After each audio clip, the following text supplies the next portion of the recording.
শুভ জন্মাষ্টমী সবাইকে। চলে এসেছি একটা নতুন জন্মাষ্টমীর ব্লগ নিয়ে। তো সেদিনকে সকালবেলায় আমরা ঘুম থেকে অনেক তাড়াতাড়ি উঠে পড়েছিলাম, 4-5টার মধ্যে। মা অলরেডি গপুকে ঘুম থেকে তুলে ফেলেছে, আমি সেই ভিডিওটা করতে পারিনি। তারপরে আমরা গপুকে স্নান করিয়ে নিলাম, মধু, দই, তারপরে চিনি, তারপরে দুধ দিয়ে, আর সবার লাস্টে জল দিয়ে গপুকে স্নান করিয়ে একদম পরিষ্কার করে নিল।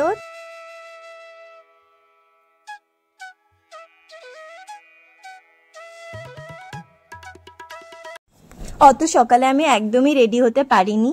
যাই হোক, তারপরে মা গপুকে গা মুছিয়ে নিল, আর আমরা গপুর জন্য নতুন বস্ত্র সব রেখে দিয়েছিলাম। তারপরে একে একে গপুকে সুন্দর করে নতুন জামা পরিয়ে নিলাম, আর সুন্দর করে গপুকে সাজিয়ে নিলাম। তোমরা কিন্তু বলো আমার গপুকে কেমন লাগছে।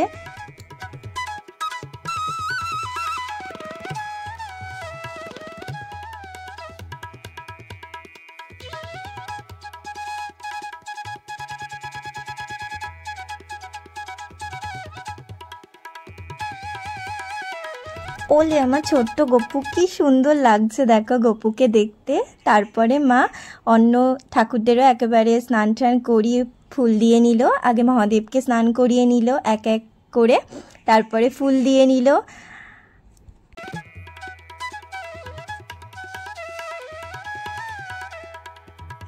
তারপরে সকালবেলার বাল্যভোগ দিয়ে নিল, আর মাখন তো দিতেই হবে। মাখন হচ্ছে গপুর সব থেকে ফেভারেট।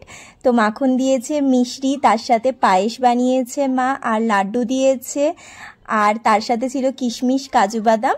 সব দেওয়ার পর মা আরতি করে নিল এক এক করে।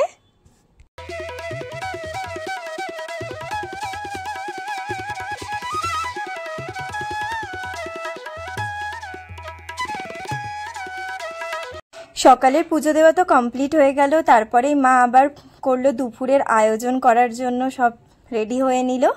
তো একে একে মা এদিকে তালের বড়া সব কিছু বানাচ্ছে, তারপরে বানাবে হচ্ছে তার সাথে পায়েস, বা অলরেডি বানানো হয়ে গেছে, মালপোয়া, পাটিসাপটা, নাড়ু সব কিছুই বানাবে। তো এক এক করে মা এগুলো বানাচ্ছে। তার সাথে লুচি আর ছোলার ডালও করেছিল আজকে গপুর জন্য। আর ওদিকে আমি বাপির জন্য আজকে একটু কিছু রান্না করে নিলাম বাপির খাওয়ার জন্য। তো আমিও এদিকে ছোলার ডাল বানাচ্ছিলাম। তো এভাবেই এক এক করে আমরা সবাই মিলে কাজটা করে নিলাম। তাহলে দুজনে মিলে করলে কাজটা অনেকটা ইজি হয়ে যায় সবারই পক্ষে, কেন কি একা করাটা তো পসিবল হয় না। তো তোমরা কিন্তু লাস্ট অবধি দেখো, আর তোমরা কিভাবে জন্মাষ্টমী বাড়িতে পালন করলে আমাকে কিন্তু অবশ্যই জানিও। তো আমিও এদিকে রান্না করছি, আর তোমরা দেখতে থাকো। এরপর আমরা গপুর জন্য কি কি বানিয়েছিলাম আজকে সেটাও আমি তোমাদেরকে দেখাবো। তো তারপরে আমাদের সব কিছু কমপ্লিট হয়ে গেছে। এরপরেই আমরা চলে আসলাম ঠাকুর ঘরে, আর গপুকে সুন্দর করে নতুন জামা পরিয়ে সাজিয়ে নিলাম। এগুলো গপুর জন্য জন্মাষ্টমী স্পেশাল হিসেবে কিনেছিলাম। তারপর সাজানোর পর চারদিকটা ফুল দিয়েও সাজিয়ে নিলাম। দেখো আমার ছোট্ট গপুকে কত সুন্দর দেখতে লাগছে। আর তারপরে আয়না দিয়ে দেখিয়ে দিলাম গপুকে কেমন লাগছে। গপু নিজেও দেখে আই থিঙ্ক স্মাইল করবে। তারপরে গপুকে ভোগ নিবেদন করে দিলাম। ফল ছিল, মিষ্টি ছিল, পায়েস ছিল, তার সাথে চকলেট ছিল, আর মা বিভিন্ন রকমের গপুর জন্য পিঠে বানিয়েছিল, সেগুলো ছিল। তার সাথে ছিল মাখন ছিল, তালের বড়া, মালপোয়া, পাটিসাপটা, আর এগুলো অল্প অল্প করে মা গপুকে সব খাইয়ে দিচ্ছে। আর আজকে আমরা গপুকে কিছু রাইস এরকম কিছু দেবো না, সেটা কালকে দেওয়া হবে গপুকে। তারপরে সব ভোগ নিবেদন করার পর একে একে করে মা আরতি করে নিল। সন্ধ্যেবেলায় পুজোর জন্য আমি রেডি হয়ে নিয়েছি। তো আমাকে কেমন লাগছে কিন্তু তোমরা অবশ্যই জানিও, আর আমার ভিডিওগুলো তোমাদের কেমন লাগছে অবশ্যই লাস্ট অবধি কিন্তু ভিডিওটা দেখো। এরকম সুন্দর সুন্দর ভিডিও আমার চ্যানেলে একের পর এক আসতেই থাকবে। আর আমাকে আজকে কেমন লাগছে, খুব বেশি সাজিনি, একদম সিম্পল মেকআপ করেছি। তো জানিও যে কেমন লাগছে। চলো। তো আজকের দিনে গপুকে 108টা তুলসী পাতা দিতে হয়। তো সন্ধেবেলা আমরা আবার চলে এসেছি। তারপরে অষ্টতর শতনাম শুনতে শুনতে মা গপুকে 108টা তুলসী পাতা দিয়ে নিল। তারপরে আবার আরতি করে নিল গপুকে, আর আমরা সবাই মিলে এখানে কীর্তন শুনছি, বেশ ভালো লাগে।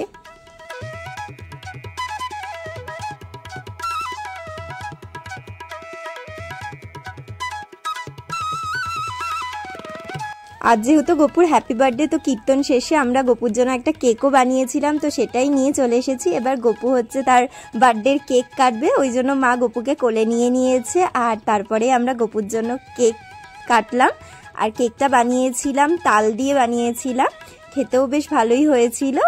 তারপরে গপুর কেক কাটা কমপ্লিট করে নিলাম, আর তারপরে কেক কেটে সেটা আবার গপুকে আমরা খাইয়ে দিলাম।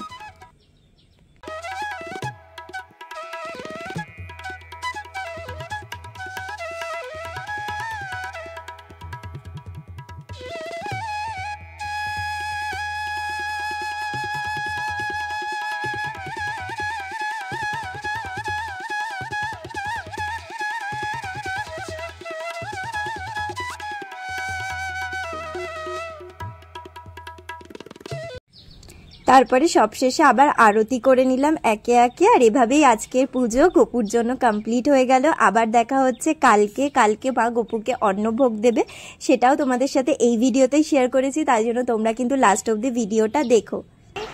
তো আজ সকালে আমরা নন্দ উৎসব পালন করছি, কালকে গোপালকে স্নান করিয়ে জন্মাষ্টমী পালন করেছি, আজকে নন্দ উৎসব পালন করব। আজকে ঠাকুরকে ভোগ বানিয়ে দেব, খিচুড়ি, রাইস, আলু, সব রকমের ভাজা, সব কিছু, সেটাও তোমাদের সাথে আজকে শেয়ার করব। লাস্ট অবধি ভিডিওটা অবশ্যই দেখো। চলো তো তোমাদেরকে দেখাই, মা এখন সব কিছু গোপালের জন্য বানাচ্ছে, সেগুলো তোমাদেরকে দেখাই। খিচুড়ি বানানোটা তো হয়ে গেছে আগে, আর এদিকে মা চাটনি বসিয়েছে, আমের চাটনি, আর একদিকে করেছে ফ্রাইড রাইসের জন্য তৈরি করছে সব কিছু। তারপরে ওদিকে সবজিগুলোও কেটে নিয়েছে 5 রকমের ভাজা করার জন্য, আর ফ্রাইড রাইসে দেওয়ার জন্য সবজিগুলোকে কেটে নিয়েছে। আর এখানে তৈরি হয়ে গেছে আমাদের ফ্রাইড রাইস, আর একদিকে হয়ে যাচ্ছে সব রকমের ভাজা করছে। তারপরে হয়ে যাওয়ার পরে আমরা আবার গপুকে সব কিছু দিয়ে ভোগ নিবেদন করব। সকালবেলা তো মা বাল্যভোগ দিয়েই নিয়েছিল, আর দুপুরে আমরা সব কিছু গপুর জন্য সব কিছু তৈরি করেছিলাম। আর গপুকে সকালবেলা সেরকম কিছু সাজানো হয়নি, তো এরপরে আমাদের গপুকে মা সুন্দর করে সাজিয়ে দিল। আমরা দেখে বলো যে গপুকে কেমন লাগছে, তারপরে ফুল দিয়ে গপুকে সাজিয়ে নিয়েছে, আর সুন্দর মুকুট, মালা সব কিছু পরিয়ে আমাদের গপু আবার সুন্দর দেখতে হয়ে গেছে, খুব সুন্দর লাগছে। আর তারপরেই মা সব ভোগ নিবেদন করলো গপুকে। তো আজকে ছিল খিচুড়ি, তার সাথে ফ্রাইড রাইস, 5 রকমের ভাজা, পনির, আইসক্রিম নিয়ে এসেছিল দিদিরা, সেইটা, তালের বড়া, ফল, তার সাথে পাঁপড়, সব কিছুই ছিল। তারপরে একে একে আরতি করে নিলাম সবাই মিলে। আর এভাবেই গপুর বার্থডেটাকে, জন্মাষ্টমীটাকে আমরা খুব সুন্দরভাবে সবাই মিলে সেলিব্রেট করলাম। তোমাদের কেমন লাগলো তোমরা কিন্তু জানিও, আর তোমরা কিভাবে বাড়িতে সেলিব্রেট করলে সেটাও জানিও। খুব সহজেই গপুর বার্থডে আমরা বাড়িতে বসে সেলিব্রেট করতে পারি, সবাই করতে পারো বাড়িতে বসে।